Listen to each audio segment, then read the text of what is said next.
Esta es la inspiradora historia de John Gómez Restrepo, el hombre que pasó de la escasez absoluta a fundar el Grupo Familia.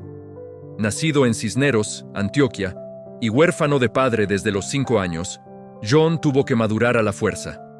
A los 14 años, abandonó sus estudios para sostener a su madre viuda y a sus hermanas. Su camino al éxito no empezó en una oficina de lujo, sino trabajando como asistente de un abogado, vendiendo velas de parafina que su madre fabricaba y cargando cajas como mandadero en un almacén de sombreros.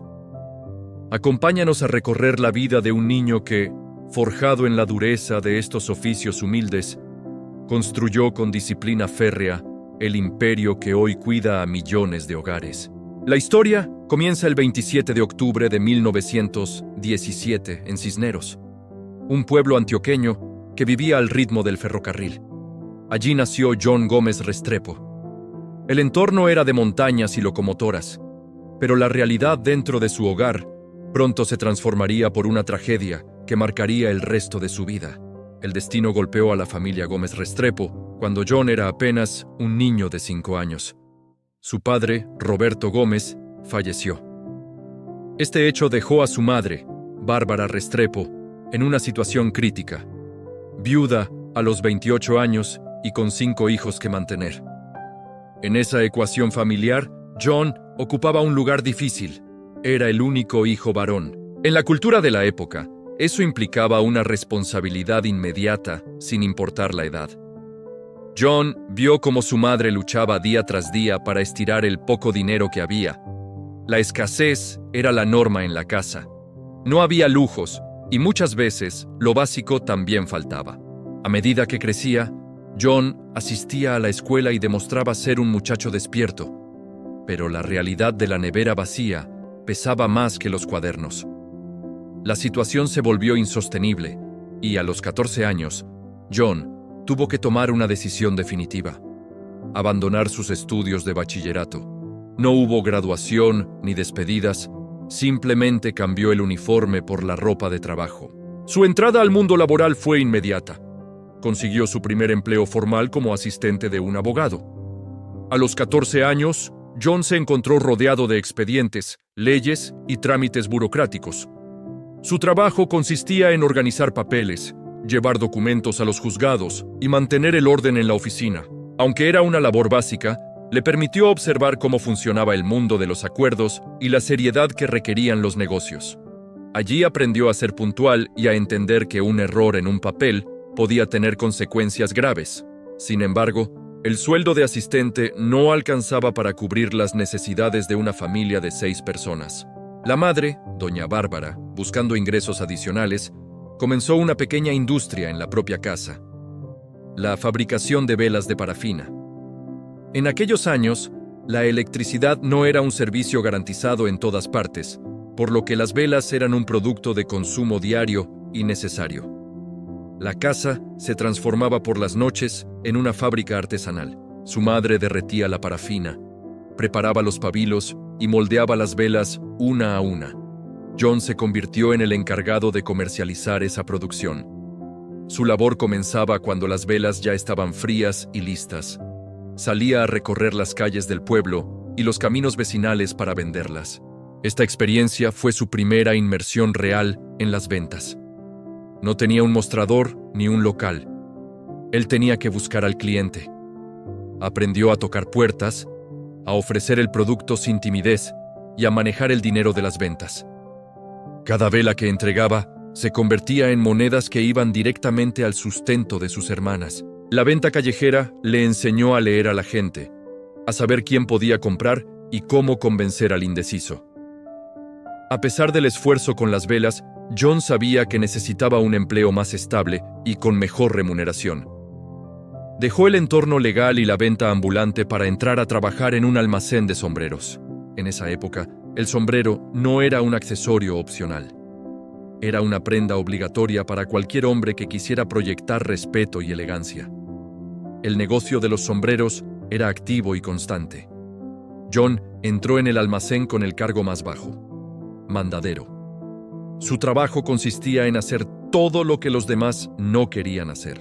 Barría los pisos del local antes de que abrieran, limpiaba el polvo de las estanterías, cargaba las cajas pesadas con la mercancía que llegaba y salía a hacer entregas a domicilio bajo el sol o la lluvia.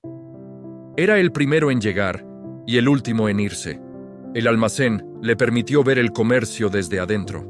Mientras limpiaba y organizaba, observaba al dueño tratar con los proveedores y atender a los clientes.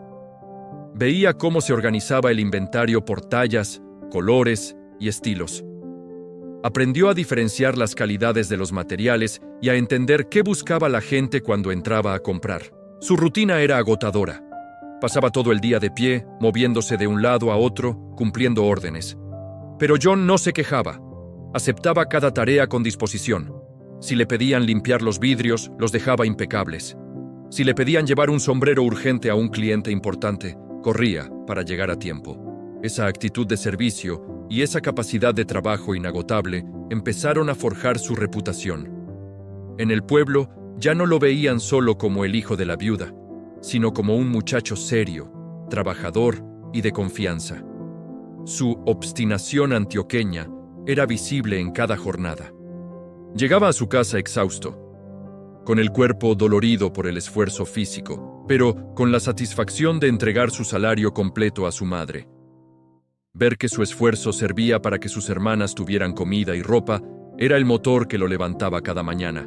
A los 14 años, John ya cargaba con el peso de un hogar sobre sus espaldas, trabajando sin descanso en una bodega de sombreros, enfocado únicamente en cumplir con su deber. John Gómez Restrepo había cumplido su ciclo en el almacén de sombreros.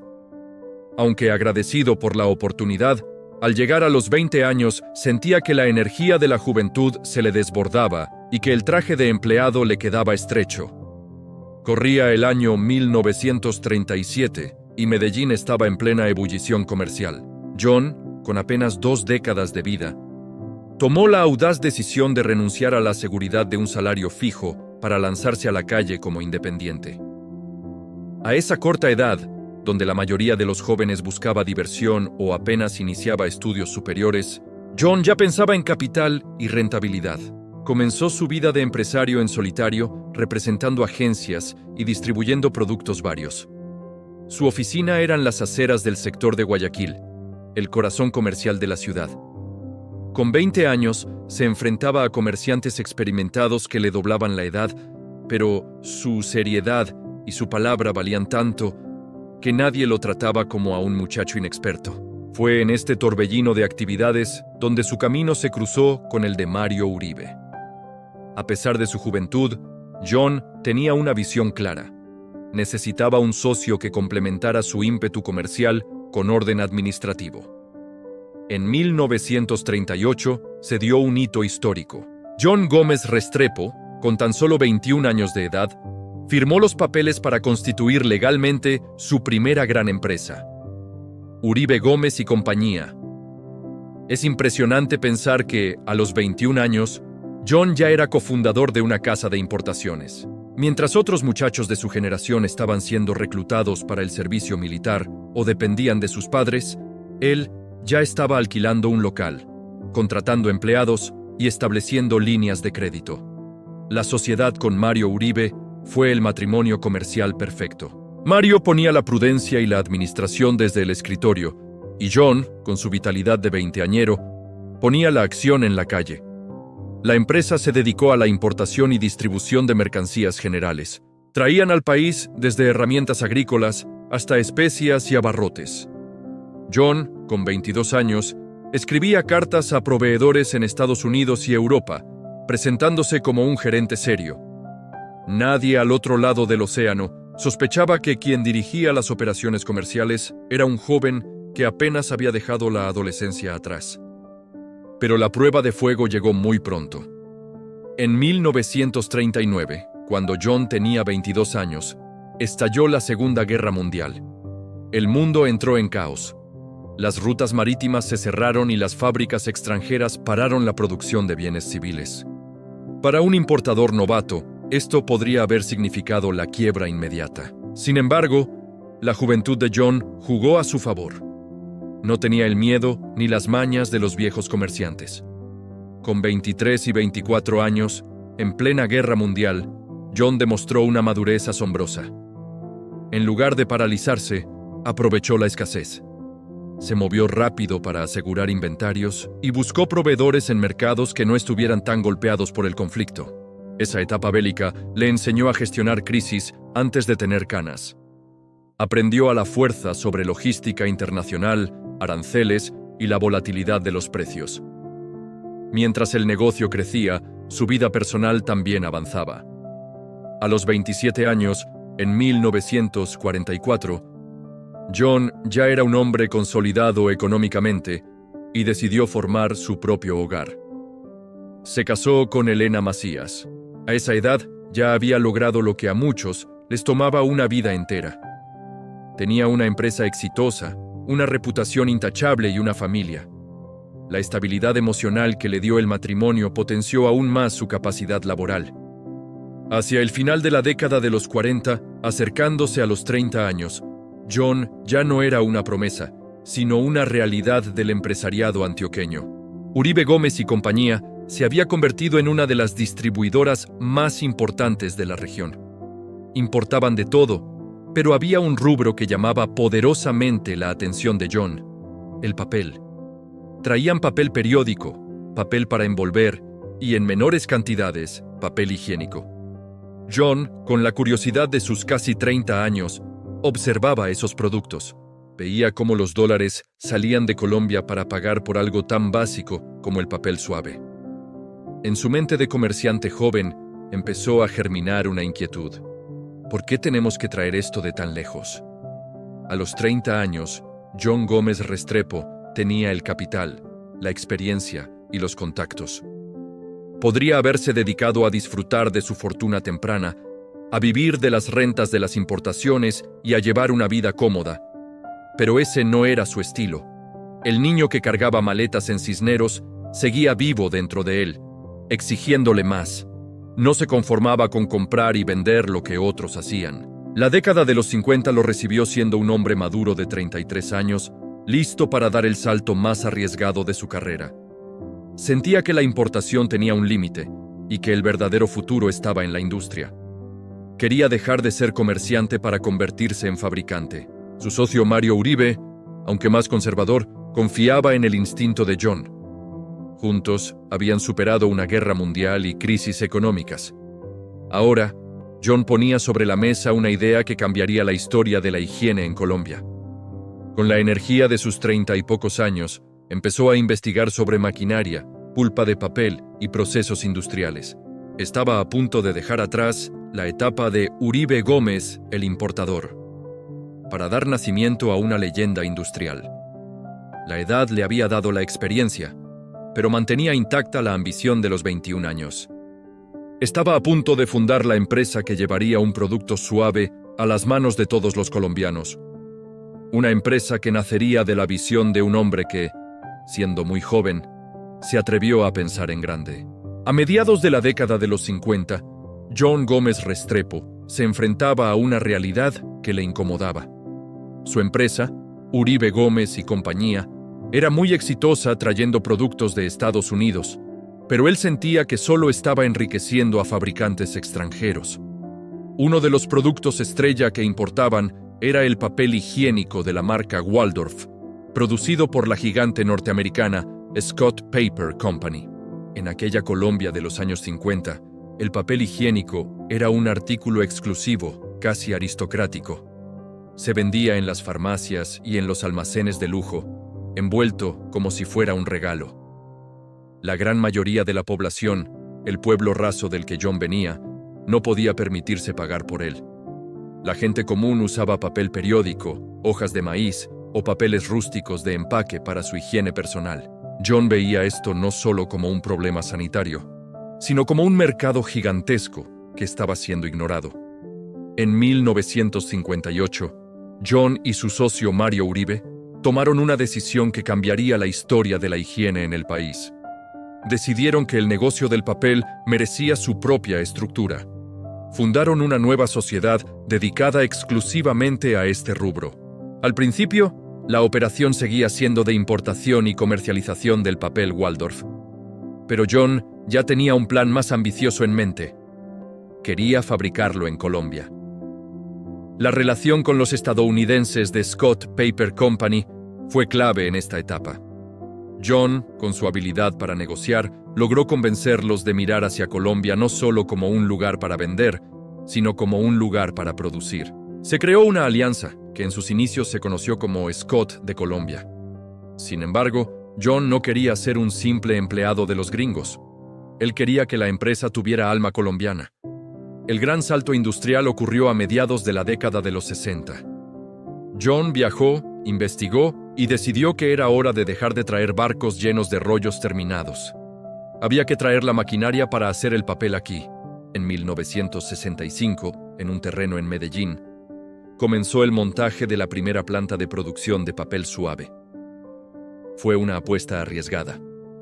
Instalar una fábrica de ese calibre requería una inversión millonaria en una época donde la infraestructura del país era precaria. Trajeron de Japón el primer molino de papel, una máquina monstruosa para la época. Pero tener la fábrica era solo la mitad de la batalla. El verdadero reto era el mercado.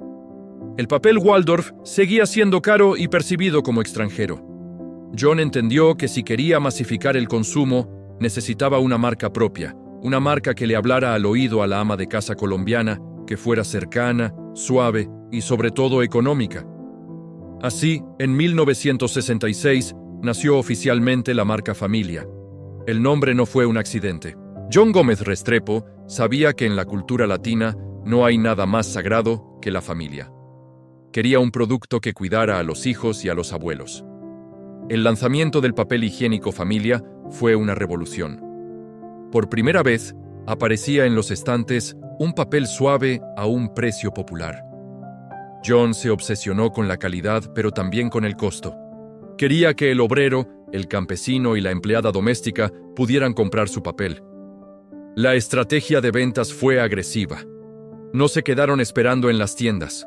La fuerza de ventas de la empresa salió a educar al consumidor. Tenían que explicarle a la gente por qué valía la pena gastar unos centavos en papel higiénico, en lugar de usar el periódico viejo que manchaba y raspaba. Fue una labor de cambio cultural. La empresa tuvo que enseñar higiene. John impulsaba campañas donde se mostraba que el papel suave era salud y bienestar. La marca Familia empezó a entrar en los hogares no como un lujo, sino como una necesidad básica. El logo de la empresa empezó a volverse parte del paisaje doméstico. La competencia no se hizo esperar, pero la ventaja de John era su conocimiento del terreno. Él sabía cómo pensaban los tenderos de barrio porque él había sido uno. Diseñó empaques más pequeños, rollos individuales que la gente pudiera comprar con las monedas del día. Adaptó el producto al bolsillo real de los colombianos, algo que las multinacionales extranjeras no entendían desde sus oficinas en Nueva York. Para finales de los años 60, la planta de Medellín trabajaba a toda marcha. El ruido de las máquinas produciendo bobinas de papel era música para los oídos de John. La empresa ya no era solo una importadora, era una industria nacional que generaba cientos de empleos. Operarios, ingenieros, conductores y vendedores formaban parte de esa familia extendida. John, acercándose a los 50 años de edad, no se sentaba a descansar. Caminaba por la planta, saludaba a los operarios por su nombre y verificaba personalmente la suavidad del papel. Tenía una máxima: si no es lo suficientemente bueno para mi casa, no es lo suficientemente bueno para la venta. Esa obsesión por la calidad, combinada con el precio justo, disparó las ventas. La marca Familia comenzó a desplazar a las marcas importadas e incluso a ganar terreno sobre la misma Waldorf que ellos distribuían. El alumno estaba superando al maestro. La visión de John de sustituir importaciones se había materializado. Colombia ya no dependía de afuera para limpiarse. Tenía su propia solución. Pero el éxito trajo nuevos problemas. La demanda crecía tan rápido que la fábrica se quedaba pequeña. John y Mario Uribe tenían que reinvertir constantemente cada peso de utilidad para traer más máquinas y ampliar los galpones. Fue una época de vértigo financiero, donde el crecimiento exigía audacia. En este punto de la historia, John Gómez Restrepo ya no era solo un hombre rico.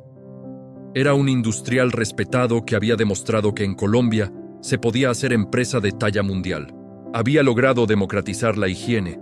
Lo que empezó como un negocio de élite, él lo transformó en un derecho para todos. La marca Familia estaba lista para su siguiente desafío: diversificarse. John sabía que el papel higiénico era solo el principio. Si ya estaban en el baño de los colombianos, ¿por qué no estar en la cocina, en la pañalera y en el cuidado femenino? La mente inquieta de John ya estaba maquinando los productos que definirían las siguientes décadas. Pero primero tenía que consolidar su imperio de papel suave ante un mercado que cada día pedía más. Al comenzar la década de los 70, John Gómez Restrepo podría haberse dado por satisfecho. Su marca de papel higiénico, Familia, ya era la líder indiscutible en los hogares colombianos. La fábrica de Medellín operaba sin descanso, y los camiones con el logotipo de la empresa recorrían las carreteras de montaña, llevando rollos blancos a cada rincón del país. Sin embargo, el espíritu inquieto de John no le permitía quedarse quieto. Él entendía una regla de oro en los negocios. Una mesa no se sostiene con una sola pata. Si el mercado del papel higiénico sufría una crisis o llegaba una competencia feroz, la empresa podría tambalearse. John empezó a observar a las mujeres de su entorno y de la sociedad colombiana en general. Se dio cuenta de que había una necesidad silenciosa, casi oculta, que nadie estaba atendiendo con la dignidad y la tecnología que se merecía: la higiene femenina. En aquella época, el tema de la menstruación era un tabú absoluto. Se hablaba en susurros y se manejaba con métodos incómodos. Con la misma visión con la que democratizó el papel higiénico, John decidió que era hora de fabricar toallas higiénicas en Colombia, con calidad internacional, pero a un precio que la mujer trabajadora pudiera pagar. Así, a mediados de la década de los 70, nació la marca Nosotras. El nombre fue una elección maestra. No era un nombre técnico ni frío. Nosotras implicaba complicidad, cercanía y un secreto compartido entre mujeres. Pero lanzar el producto fue solo el primer paso. El verdadero reto fue la venta. John y su equipo se encontraron con una barrera cultural inmensa. Las mujeres sentían vergüenza de comprar el producto en la tienda y los tenderos, en su mayoría hombres, no sabían cómo exhibirlo. Aquí es donde la genialidad empresarial de John brilló nuevamente. Entendió que no bastaba con poner publicidad en la radio. Había que educar.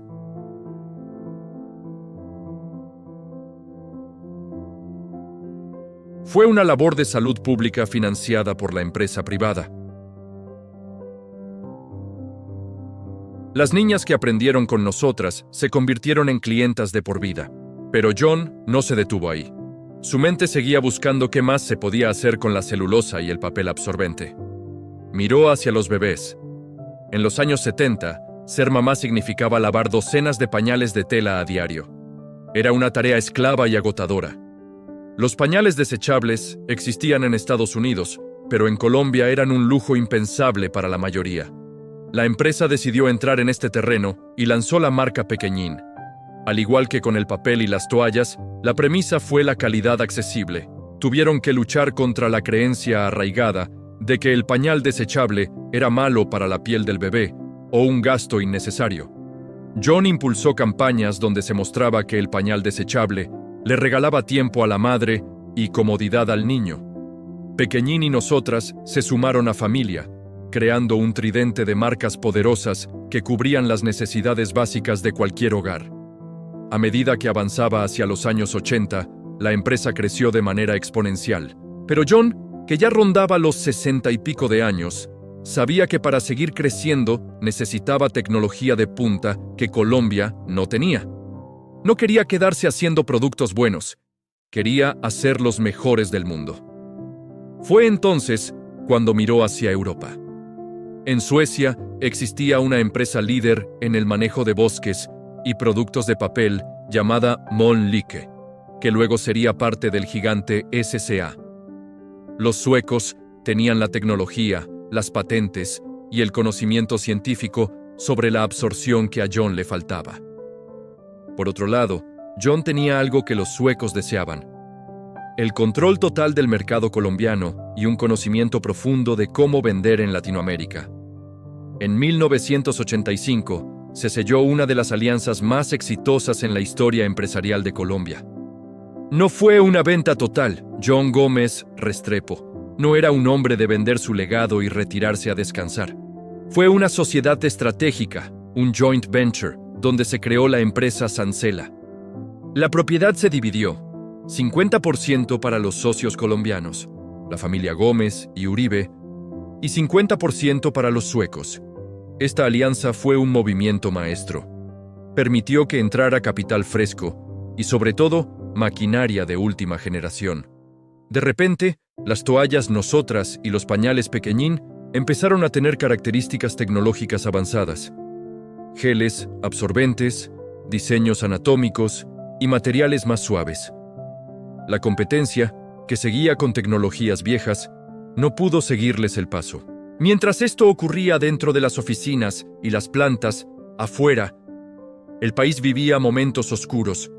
Los años 80 en Colombia fueron la época del narcoterrorismo. Las bombas, la violencia y la incertidumbre económica golpeaban a diario. Muchas empresas extranjeras cerraron sus puertas y se fueron por miedo. Muchos empresarios locales sacaron su capital del país. John Gómez Restrepo hizo todo lo contrario. En medio del caos, él siguió invirtiendo. Decía que la gente, en guerra o en paz, necesitaba limpiarse y cuidar a sus hijos. Mantuvo los empleos, mantuvo las fábricas abiertas y siguió apostándole a Colombia cuando era más difícil hacerlo. Su figura se volvió un símbolo de estabilidad. Los empleados sabían que pasara lo que pasara afuera, Don John mantendría el barco a flote. La expansión geográfica también fue necesaria. Transportar papel, que es muy voluminoso y barato, desde Medellín hasta Bogotá a través de las montañas era costoso y se comía las ganancias en fletes. Con la visión logística que había tenido desde niño en la estación del tren, John impulsó la construcción de una nueva planta en Cajicá, cerca a la capital. Esto permitió abastecer al centro del país con mayor rapidez y menor costo, consolidando su dominio nacional. A nivel personal, John seguía siendo un hombre sencillo. A pesar de ser uno de los hombres más ricos del país, no le gustaba la ostentación. Llegaba a la fábrica temprano, a menudo antes que los gerentes. Le obsesionaba el desperdicio. Caminaba por la planta y si veía un trozo de papel tirado en el suelo o una luz encendida innecesariamente, él mismo lo corregía. No lo hacía por tacañería, sino por respeto al recurso. El dinero se hace cuidando los centavos, solía repetir. Esa cultura de la austeridad y la eficiencia se impregnó en el ADN de la compañía. Hacia finales de los 80, el Grupo Familia ya no era solo una fábrica de papel. Era una corporación multilatina que empezaba a exportar a los países vecinos. Ecuador, Perú y el Caribe empezaron a recibir los productos colombianos. John había logrado su sueño de sustituir importaciones y ahora estaba haciendo lo inverso. Invadía mercados extranjeros con productos hechos en su tierra. La década terminaba con una empresa sólida, blindada por la alianza sueca y diversificada en 3 frentes masivos: cuidado de la familia, papel, cuidado de la mujer, Nosotras, y cuidado del bebé, Pequeñín. John Gómez Restrepo, el hombre que empezó sin padre y sin dinero, había construido una fortaleza industrial. Pero el tiempo pasaba y la cuestión de la sucesión y el futuro a largo plazo empezaba a rondar. La empresa era gigante, pero debía prepararse para un mundo globalizado que se avecinaba en los 90. Un mundo donde las fronteras comerciales caerían y la competencia sería aún más brutal. La última etapa de su vida empresarial estaba por comenzar, una etapa donde su legado trascendería más allá de las máquinas y los productos. La década de los 90 llegó a Colombia con un cambio radical en las reglas del juego: la apertura económica.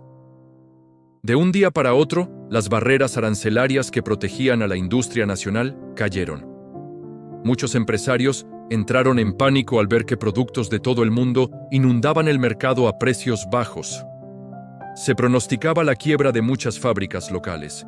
Sin embargo, John Gómez Restrepo, ya un hombre de más de 70 años, recibió la noticia con una calma estoica. Mientras otros se replegaban, John ordenó atacar. Su lógica era simple pero poderosa. Si ellos vienen aquí, nosotros iremos allá.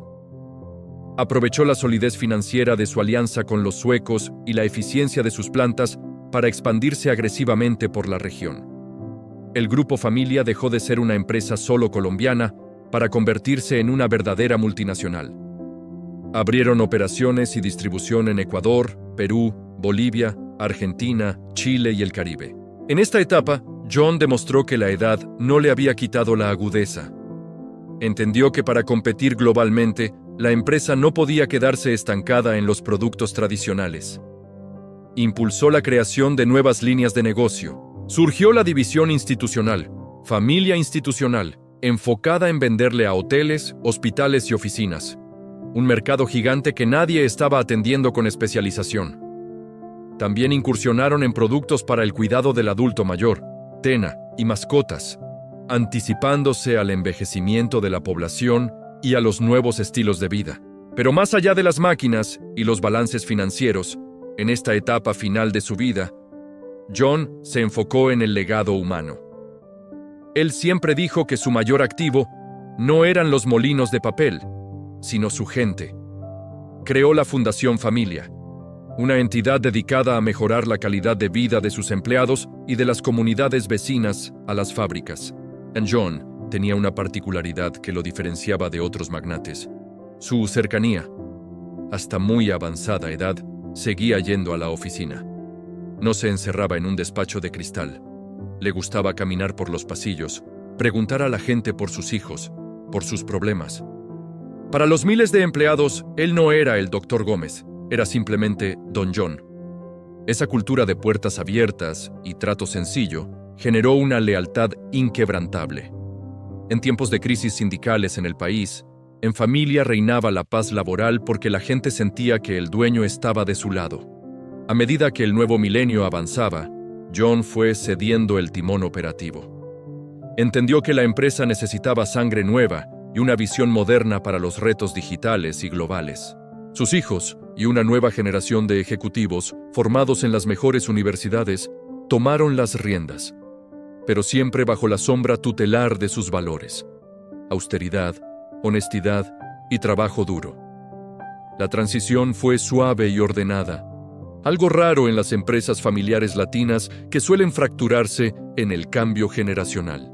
John Gómez Restrepo se retiró a la tranquilidad de su vida privada, pero nunca se desconectó del todo. Leía los informes, opinaba y seguía siendo el referente moral del grupo. Disfrutaba ver cómo aquella pequeña sociedad de importaciones que fundó a los 21 años en una oficina prestada, ahora facturaba billones de pesos y tenía presencia en más de 20 países. Su vida personal en la vejez fue un reflejo de su carácter, discreta y familiar. Disfrutaba de su finca, de sus nietos y de la satisfacción del deber cumplido. No buscó estatuas ni homenajes públicos rimbombantes, aunque los recibió todos. El gobierno, los gremios y la sociedad civil lo condecoraron repetidamente como el empresario del siglo en Antioquia y uno de los grandes constructores de la Colombia moderna. Él recibía las medallas con humildad, atribuyendo siempre el éxito a su socio Mario Uribe, quien había fallecido años atrás, y a sus trabajadores. El final de su viaje llegó el 13 de abril de 2014. A los 96 años, John Gómez Restrepo falleció en Medellín. La noticia sacudió al país. No solo había muerto un hombre rico, había muerto un símbolo. Los periódicos y noticieros dedicaron horas a recordar su historia. Pero el homenaje más sentido no vino de las élites, sino de la gente común. Empleados antiguos, jubilados que habían trabajado con él en los inicios, y gente del común que se benefició de sus fundaciones, salieron a despedirlo. Recordaban al hombre que saludaba de mano, al jefe que prestaba dinero sin intereses para que sus obreros compraran casa, al visionario que creyó en Colombia cuando nadie más lo hacía. Hoy, el Grupo Familia sigue en pie, más fuerte que nunca. ahora parte integral de la multinacional eCity, tras una adquisición total años después de su muerte, asegurando la continuidad global de la marca. Pero el espíritu de la empresa sigue siendo el mismo que nació en la mente de aquel niño en Cisneros. Cada vez que un colombiano usa un pañuelo facial, un pañal o una servilleta de la marca, está, sin saberlo, tocando el resultado de una vida de esfuerzo. La historia de John Gómez Restrepo es la prueba viviente de que el origen no determina el destino. Nació en un pueblo perdido entre montañas, perdió a su padre a los 5 años, cargó maletas para comer y dejó el colegio a los 14. Tenía todas las excusas para fracasar, para ser una víctima de las circunstancias. Sin embargo, eligió ser el protagonista. Su legado no son solo las inmensas fábricas en Medellín, Cajicá y el Cauca, ni los millones de dólares en ventas. Su verdadero legado es la demostración de que con rectitud, disciplina y una fe inquebrantable en el trabajo se pueden construir imperios desde la nada. John Gómez Restrepo no solo limpió y cuidó a las familias colombianas con sus productos. Les enseñó, con su ejemplo, que soñar en grande y trabajar duro es el negocio más rentable de todos.